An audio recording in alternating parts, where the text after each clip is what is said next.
Waktu Pak, saya persilahkan. Baik, Assalamualaikum warahmatullahi wabarakatuh.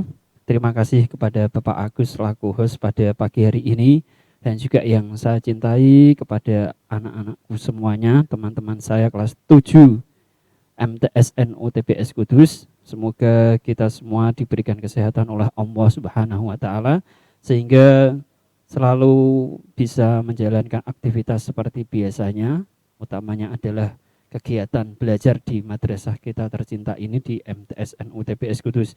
Baik, langsung saja untuk mempersingkat waktu. Nanti saya mau izin Pak, ini saya tidak begitu banyak karena memang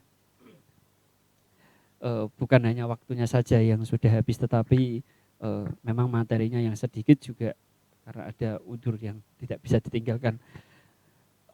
Berkaitan dengan ulama Ahlussunnah wal Jamaah yang kemarin kita sudah pelajari dua ulama besar, yakni Abu Hasan al-Asy'ari itu yang pertama, terus kemudian Imam Syafi'i, dan ini yang terakhir adalah biografi Imam Al-Ghazali.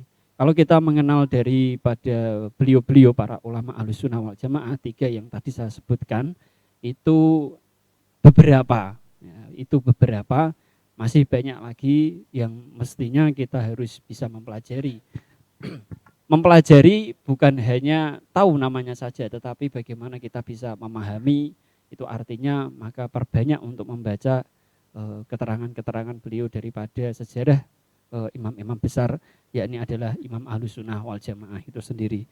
Baik, biografi Imam Al-Ghazali ini termasuk salah satu ulama Ahlussunnah wal Jamaah. Ini yang dikenal sebagai ahli tasawuf. Nah, kalau kita kemarin yang di awal itu dalam bidang akidah, kita menganut pada Abu Hasan al-Asy'ari dan Abu Mansur al-Maturidi. Terus kemudian dalam bidang fikih itu Ahlussunnah wal Jamaah mengikuti salah satu madhab, salah satu empat imam besar, yakni adalah Maliki, Hambali, Syafi'i. Terus kemudian Hanafi. Terus kemudian yang tasawuf itu adalah termasuk, yakni adalah Imam Al-Ghazali. Nama lengkap beliau Imam Ghazali adalah Abu Hamid Muhammad bin Muhammad Al-Ghazali. Halaman 61.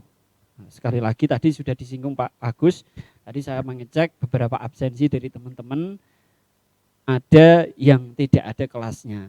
Nah, itu mohon diperbarui kelas kemudian nama lengkap gitu ya. Sampai pokoknya kalau daring seperti itu. Kelas nama lengkap, terus kemudian yang kelas 7O itu jangan sampai salah nulis bukan O tapi 0. Karena ada beberapa yang tadi bukan menulis O tapi tulisannya adalah 70. Nah, berarti 70 kan begitu. Lahir di kota Tus, Khorasan, Persia. Kalau Persia itu berarti kalau sekarang di mana Pak Agus? Iran atau Irak? Iran ya, Iran, di Iran. Masa kecil beliau sudah mempelajari ilmu fikih kepada Syekh Ahmad bin Muhammad Ar-Razakani, teman ayahnya yang sekaligus orang tua asuh Imam Al-Ghazali. Nah, julukan daripada Imam Al-Ghazali ini adalah Hujjatul Islam. Siapa yang mendapat gelar atau julukan Hujjatul Islam? Jawabannya adalah Imam Al-Ghazali. Nah, ini diingat-ingat. Biasanya kalau di semester soal yang dibuat mungkin dari Ma'arif atau dari saya itu ini pasti keluar. Nah, diingat-ingat ya. Ya. Hujjatul Islam, sang pembela Islam.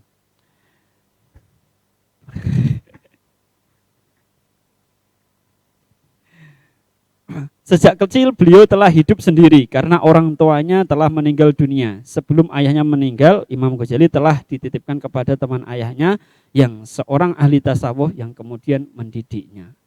Ini banyak para tokoh-tokoh yang ternyata sejak kecil beliau sudah ditinggal oleh orang tuanya. Bahkan Nabi kita, Nabi Muhammad juga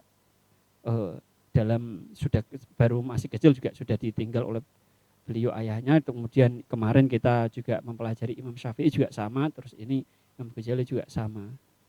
Maka banyak yang bilang bahwa Bapak Ibu kapundhut dhisik itu biasanya orangnya mandiri, cerdas, cekatan dan lain sebagainya. Maka jangan minder lah bahasanya, jangan minder, ya kan begitu. Pada masa kecilnya ia sudah mempelajari ilmu fikih kepada Syekh Ahmad bin Muhammad Ar-Razakani. Ini daya halaman 62. Kalau kalian sudah pegang bukunya. Kemudian belajar kepada Imam Abi Nasr al-Ismail di negeri Jurjan. Terus kemudian beliau belajar lagi kepada Imam Al-Haramain di negeri Nisapur.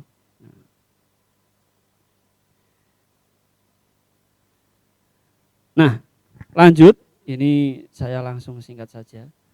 Setelah Imam Al-Haramain wafat, Imam Al-Ghazali meninggalkan Nisapur, pergi ke Muaskar untuk mengunjungi Perdana Menteri Nizam Al-Mulk, pemerintah Bani Saljuk itu pada waktu itu. Beliau disambut dengan penuh kehormatan sebagai ulama besar. Kemudian yang mana kemudian terus melantiknya sebagai guru besar di perguruan tinggi Nizamiyah di kota Baghdad. Ini karena memang kecerdasan beliau, kepintaran beliau berkaitan dengan keilmuan beliau. Nah, sehingga pada saat itu bukan hanya guru besar saja, tetapi beliau diangkat sebagai mufti untuk membantu pemerintah dalam menyelesaikan berbagai permasalahan yang ada di masyarakat. Mufti itu apa? Mufti adalah orang yang diberi wewenang untuk menghasilkan fatwa dengan cara ijtihad. Lah orang syarat untuk menjadi mufti itu enggak gampang juga. Hampir sama dengan mujtahid. Keilmuannya benar-benar dia mumpuni. Beliau benar-benar mumpuni dalam bidang keilmuan. Bukan hanya keilmuan dari segi agama, tetapi melainkan semua hal dan juga pribadi beliau juga benar-benar harus baik. Nah, ini untuk syarat sebagai seorang mufti. Al-Ghazali selalu hidup berpindah-pindah, khususnya untuk mendalami pengetahuan. Setelah dari Baghdad berangkat ke Syam, menetap hampir 2 tahun untuk berlatih membersihkan diri, menyucikan hati dengan mengingat Tuhan dan beriktikaf di Masjid Damaskus. Yang kemudian menuju ke Palestina untuk mengunjungi kota Hebron dan Yerusalem. Tempat di mana para nabi sejak dari Nabi Ibrahim sampai Nabi Isa mendapat wahyu pertama dari Allah Subhanahu wa taala. Kemudian berangkat ke Mesir yang merupakan pusat kedua bagi kemajuan dan kebesaran Islam. Sesudah Baghdad, di Mesir dan di Kairo dilanjutkan ke Iskandaria. Selanjutnya ke Mekah untuk menunaikan rukun Islam yang kelima dan berziarah ke makam Nabi Ibrahim. Selanjutnya ia kembali ke Naisabur dan mendirikan madrasah fikih dan asrama Hanqoh untuk melatih para santri dalam paham sufi. Ini berarti kalau kita membaca daripada biografi beliau itu kira-kira habis waktu beliau untuk mencari ilmu. Luar biasa kan begitu. Adapun untuk kitab-kitab karangan beliau, ini yang di layar teman-teman itu hanya beberapa saja yang saya tulis. Al-Ghazali menulis banyak sekali kitab, meliputi bidang ilmu yang populer pada zamannya, di antaranya tentang tafsir Al-Quran, ilmu kalam, usul fikih, fikih tasawuf, mantek, falsafat dan lain-lain. Beberapa yang sangat termasyhur dan banyak menjadi rujukan di lembaga pendidikan di Indonesia adalah yang pertama Ihya Ulumuddin. Nah, ini biasanya kita sudah sering dengar kalau ini.